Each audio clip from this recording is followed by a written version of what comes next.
I dropped into the tower and stood there for a moment, looking across the courtyard. I could hear Tess talking about Fenchurch and Katie helping the other guardians with their loot. I took a deep breath and swallowed hard. Then I coughed roughly, trying to get the lump out of my throat. My life was about to get really complicated, and I wasn't sure how to feel about this. Facing emotions I thought were long resolved wasn't my strength. As a Titan, my strength is found in the power of my right hand, the load I carry upon my shoulders, and the courage in my soul to defeat the enemy in front of me, regardless of the odds. I had defeated droves of Hive, throngs of Fallen, and crushing crowds of Cabal with nothing but my gun and my light. This was an enemy I buried a long time ago that has returned to haunt my soul.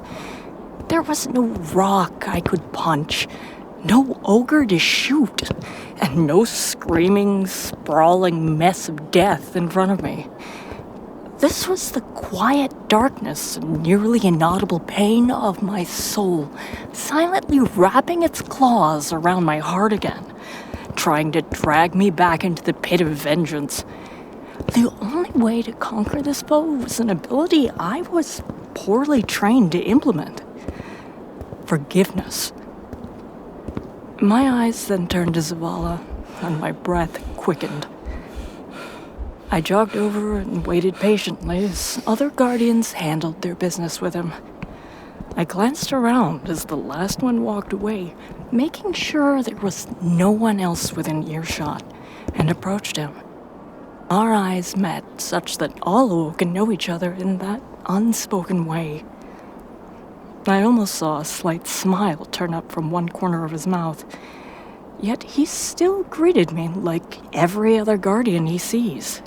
Guardian, what news?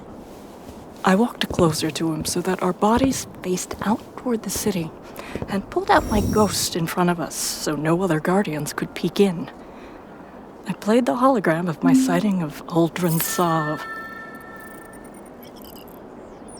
Zavala watched intently.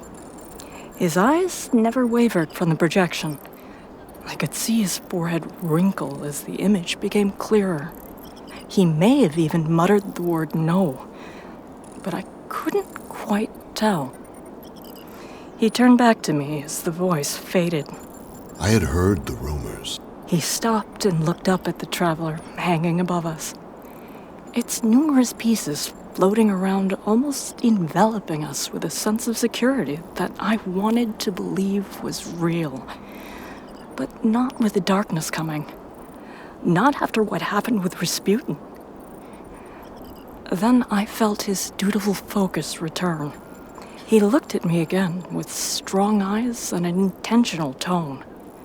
We don't have time for petty revenge missions, Guardian. I need each and every one of us to be gathering information on these pyramids and supporting Eris. I won't authorize any official strikes in the matter. I put Ghost away. I knew he would say that, even before I decided to tell him. He turned away slightly as he finished, and I could feel his soul aching in the way that only Awoken know each other. In the way that when one of us hurts, we all hurt in some form or another. Cade's death hurt him more than he would ever say out loud, and deeper than anyone other than fellow Awoken could feel. He looked back at me with a knowing stare. It wasn't commanding, nor was it meant to intimidate. It was one more of knowing his duty and the coming sacrifice that would be necessary to win. He had swallowed his personal feelings so many times before that maybe he fooled himself into enjoying the taste.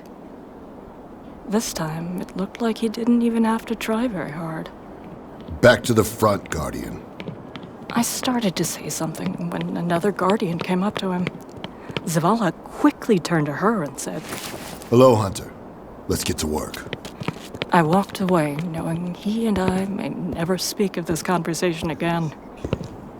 Zavala was the kind of awoken that never let simple things like emotions get in the way of what needed to be done. I guess that's the perspective that comes from centuries of life experience and thousands of resurrections.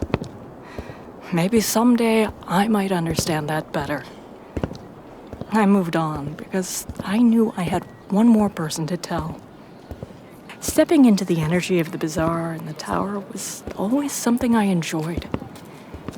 It had so much more life than the courtyard. There, Shax was always yelling, Tess was always selling, and Rahul was always telling tales. Here, the market was where the majority of the non-Guardian population hung out. The smell of the ramen stands and the daily announcements of the coming apocalypse always energized me.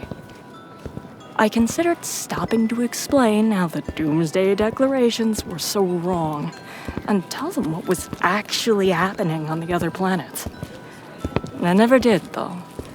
It just didn't seem like the right time to explain what really happened in the Black Garden. I don't know that I could explain what the Deep Stone Crypt was actually like for someone who didn't possess a paracausal perspective.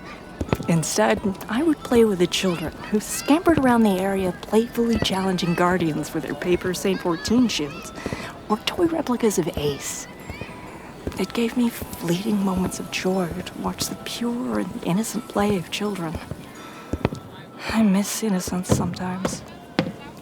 I stopped at the top of the steps and looked down at Ikora as she looked over the city. Her bookshelf was oddly unorganized, and her work table had papers haphazardly stacked all over it. They flipped gently in the breeze of the day as she stared out into the deep valley. She looked almost lost for a moment until she sensed my approach. Quickly, friend. I again stepped closer so we both faced the city, and pulled out my ghost with a projection so no one but us could see it. She watched it all the way through, and her face never wavered until the end, where she nodded slowly and turned to me. My hidden and I have known about this for some time. She knowingly whispered as she turned back to her table. She placed both hands on it and took in a slow, deep breath before turning back to me. He seems to have a fascination with Niobe Labs we don't yet understand.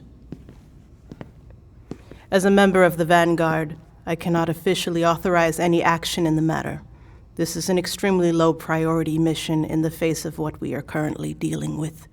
She paused for a moment, examining me. You already told Zavala, and he gave you the same answer, didn't you? He also gave some long-winded speech about duty and sacrifice or something.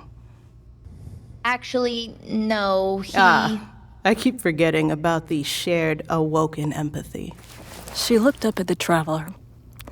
Not the same way that Zavala did, with firm resolve and focus, but instead with eyes full of questions. I'm sorry, Guardian. I can't help you, nor can I stop you. I owe Eris all I can give her in this endeavor with the darkness.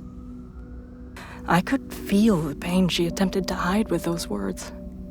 It pierced through my armor and deep into my chest to know she, too, hadn't truly resolved Cade's death for herself. It was a well-hidden weakness that I didn't know a Guardian like Ikora, with centuries of perspective, could harbor.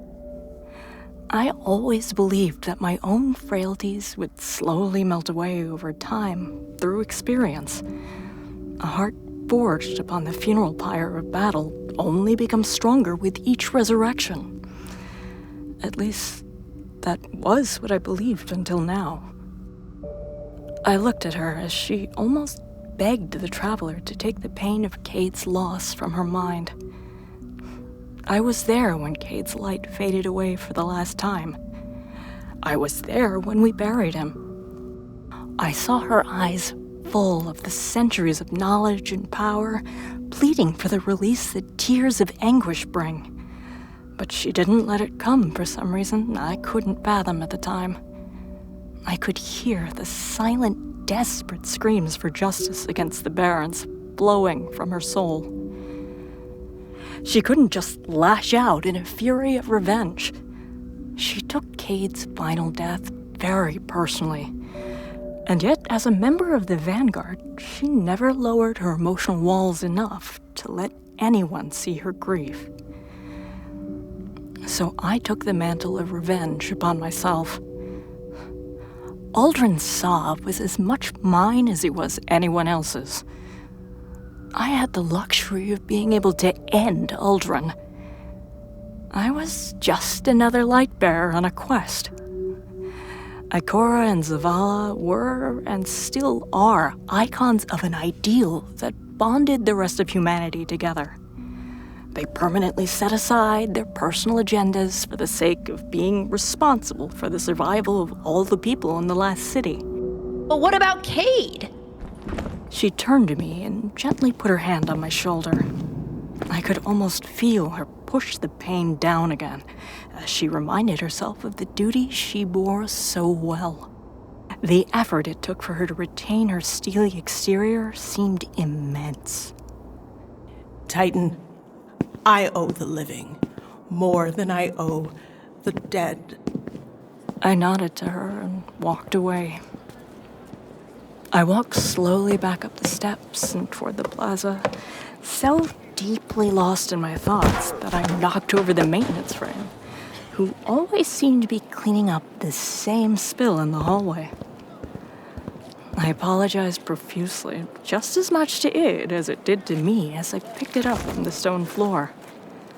I handed the mop back to it and walked away again, pondering my next move. As I passed Banshee and all the Guardians buying their daily bounties, I could hear Shax yelling about grenades again. I almost wanted to take him up on his offer to exchange punches, just so I could get this frustration and anxiety out of my heart for a moment. Maybe if my ghost rezzed me a few times, I could start forgetting what I saw back in the EDZ. I looked up from my emotional conflict to find myself staring down the stairs that lead into the hangar. The hangar. That's where I could find some clarity. I broke into a jog and headed towards St. 14. I passed Holiday and glanced quickly to where Cade used to stand, just before jumping up the stairs headed towards Saint.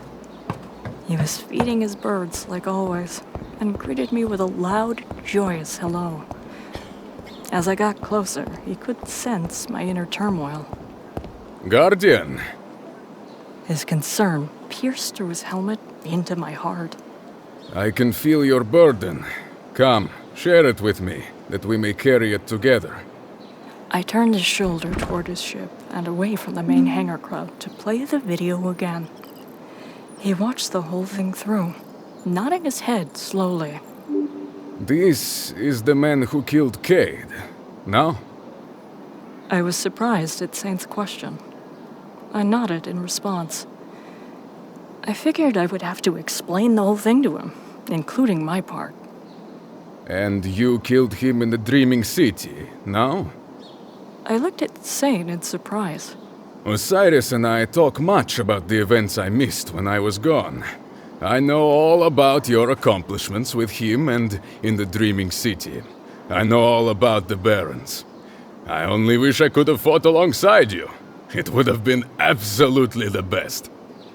He let out a full belly laugh that shook me to my core.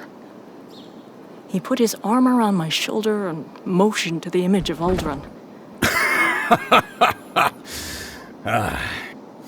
You see, he is a guardian now.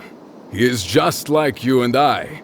The Traveler has chosen him to be a light bearer and to stand against the darkness. But nothing, my friend. He is a guardian and knows nothing of his old life. It is our job to help him become part of our battle today. I care nothing about what the Vanguard thinks of the past. Believe me, the past is there for a reason. Cade was... Yes, he was. Cade was and is no longer. Saint firmly spun me by the shoulders square to him, so my eyes were just inches from his helmet. That man is still out there in the EDZ, my friend. The mere fact that you found him and didn't kill him says all I need to know about how you feel.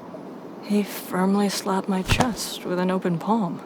You know in your soul that we need him. We need all Guardians to come together for humanity's survival, for our survival, for the Traveler's survival. I looked back at this legend of a Guardian who all of us looked to as a shining example of what we should all aspire to be, and confidently nodded my head.